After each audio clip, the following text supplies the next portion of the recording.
Hello everybody, this is Lara with your end of the week video for gold for the trading week ending Friday 12th of June 2020. When I go through the process of doing an analysis for a market, I start usually with Elliott Wave structures first and then classic analysis last, exactly the order in which I publish the analysis. And usually by the time I get to the end of the classic technical analysis, I've come to a conclusion about what I expect price is most likely to do next. Sometimes when I just quickly look at my charts, my conclusion is quickly obvious, but other times, and this is what happened for gold this week, it's not immediately obvious. And so I go through the whole process of writing the analysis before I can write a summary, and then I write the summary last. And this week, I simply neglected to change the wording in the summary when I should have. So that's been updated now, and it fits with the charts that are published below. I am expecting for the short term a high may be in for gold. We will have confidence though that that's the case if we do get a downward breakout next week. I am still expecting from this multi-week consolidation a downward breakout is more likely than upward. My midterm target now is at 1505. We can have confidence in a bearish wave count for gold and a big bear market for gold continuing if we see a new low below 1548.43. I do also have another lower confidence point on the weekly charts. If we see an upward breakout, however, then the target would still be at 1980. Elliott Wave analysis first, classic analysis last.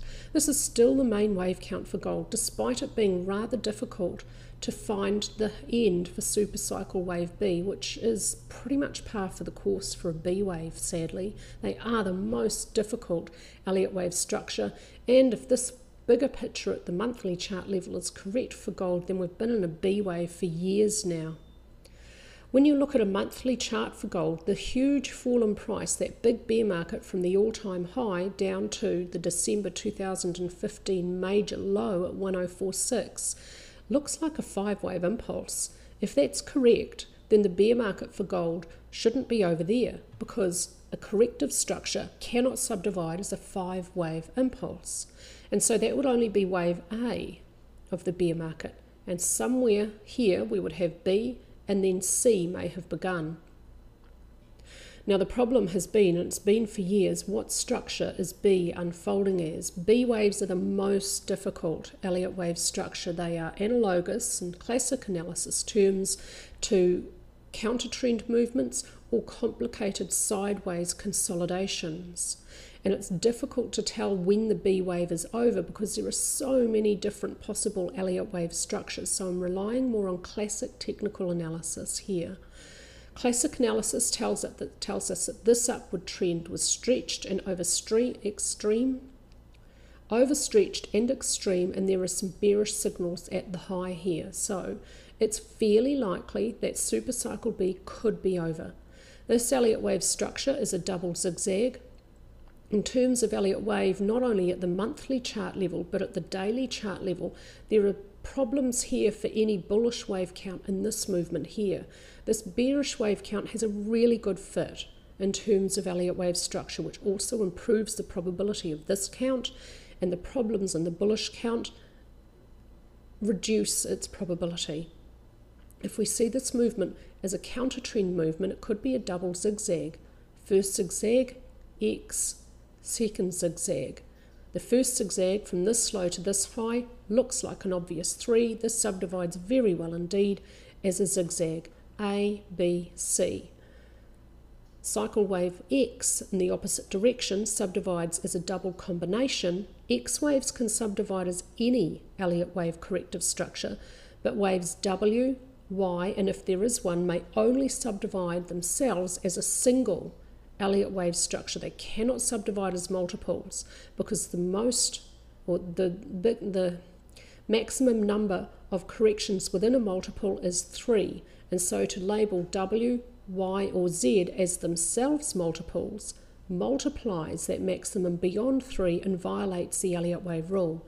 But that count of 3 applies to W, Y and Z. That's 1, 2, 3. It doesn't apply to X waves, and they can subdivide themselves as multiples. And so here we have a zigzag for W, a double combination for X, and a zigzag for Y. I'm trying to explain all that because it makes a difference in structure. This double combination for X, the first movement in it is a zigzag for W. The double is joined by a 3 in the opposite direction labelled X, and then we have a flat correction for Y.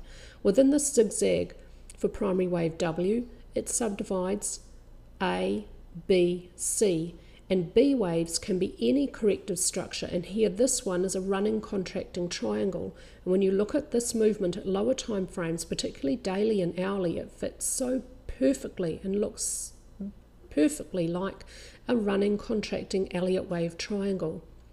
And when we get to the bullish count, you'll see why this explanation is important. Let's take a look now at the daily chart level, where this high here is this high here. Here's the end of cycle Y, labelled at primary degree A, B, C. B, an expanded flat, 3, 3, 5. C, an impulse, 1, 2, 3, 4, 5, seeing a triangle here in the fourth wave position. If we have a high here, then a 5 down should develop. From this high to this low, this sideways chop's been particularly difficult to analyse for the last few weeks. It looks like there may have been a leading diagonal, a leading contracting diagonal over for the first wave, and now a deep second wave correction. If intermediate 2 moves any higher, and it certainly could, it may not move beyond the start of 1. This is the final invalidation point for this wave count. If intermediate 2 is over here, then intermediate 3 may have begun. The target is for it to reach 2.618, the length of 1, because 2 is so very deep.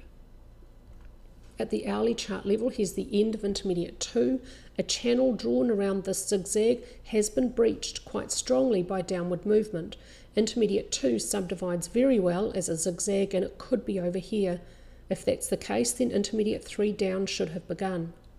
However, it is also possible that intermediate 2 could continue higher as a double zigzag, and if it does move higher, it may not move beyond the start of intermediate 1. The invalidation point must remain, and risk for this wave count must remain at the previous high at 1764.12.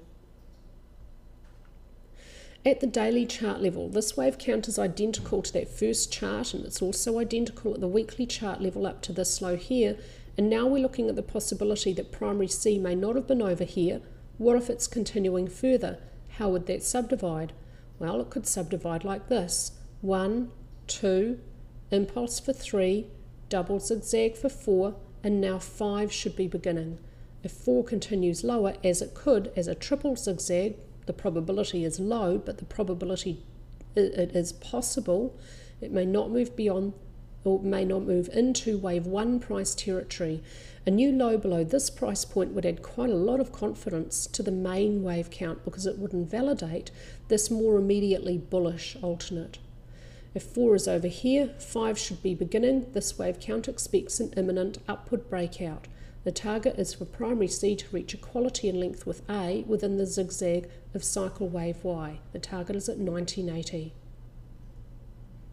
At the weekly chart level, if we want to see the bear market over for gold down here and a bull market beginning, then we have to see it starting with a 5-wave structure, because a bull market should be labelled 1, 2, 3, 4, 5. That is a motive structure. It's labelled 1, 2, 3, 4, 5, and it moves the trend in an obvious direction. The problem is within here. The first move up has to be a 5-wave structure. I'm labelling it cycle wave 1. That's either an impulse or a diagonal. This movement will not fit the rules for a diagonal, but if we see it over here, it'll fit for an impulse. I've tried to see it over here, and labelling cycle wave 1 over here would have to see 1, 2, 3, 4, 5, and 4 would be grossly disproportionate to 1. And so it's better to see cycle wave 1 over here, and we resolve that problem of a disproportionate second and fourth wave. Now we've got 1, 2, 3, 4, 5.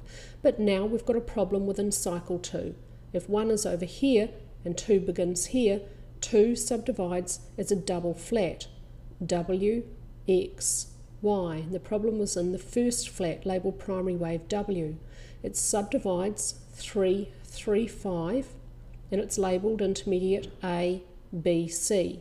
Intermediate C has to subdivide as a 5-wave structure at minor degree to be labelled 1, 2, 3, 4, 5. And the problem is now in here, there is what looks like a very obvious triangle in this movement here, but you can't label a triangle as a sole corrective structure for a second wave. So I can't label this triangle as minor wave 2. Second waves don't subdivide as triangles. Triangles appear in fourth or B or X or within a combination positions. They don't appear in a second wave or an A wave position. And so ignoring what looks like an obvious triangle in here reduces the probability of this wave count in Elliott wave terms, along with the problems of trying to see the bear market over at this low here on the monthly chart level. So we've got problems at different time frames in terms of Elliott wave, reducing the probability of this wave count. But it is technically valid. We can see this as an overlapping series of first and second waves. This is possible. Let's consider all possibilities. What if gold is in a new bull market? We have 1 complete, 2 complete, 3 complete, 4 now unfolding as an expanded flat correction, which is labelled primary A, B, C, and 4 may not move into 1 price territory below the invalidation point. This is cash data. I will allow for no overlap between 4 and 1. A new low by any amount at any time frame firmly and finally invalidates any bullish wave count for gold. At that stage, I'd be ready to calculate lower targets for the main wave count for you. But while this wave count remains technically possible and valid, I'm not prepared to calculate those very low targets for the main count for you. Looking now at the structure of cycle wave 4, an expanded flat correction labelled primary A, primary B, primary C. Primary B could be over here as a single zigzag at intermediate degree labelled A, B, C, but it could also continue higher as a double zigzag. B waves within flats can move beyond the start of the A wave. The normal range for a B wave within a flat is from 1 to 1.38 times the length of the A wave. Here, primary B is within that normal range. It can continue higher and still remain in the normal range. It could continue beyond a normal range. Sometimes that happens. The maximum allowable guideline for a B wave in a flat is twice the length of the A wave. They're very rarely that long though. Sadly, there is no Elliott wave rule which I can apply to wave B to A. There is no limit or rule stating a limit for B in relation to A within a flat, so I can't give you an upper invalidation point for this wave count.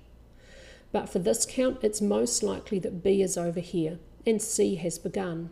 If C has begun, it has to subdivide at intermediate degree as a 5-wave structure.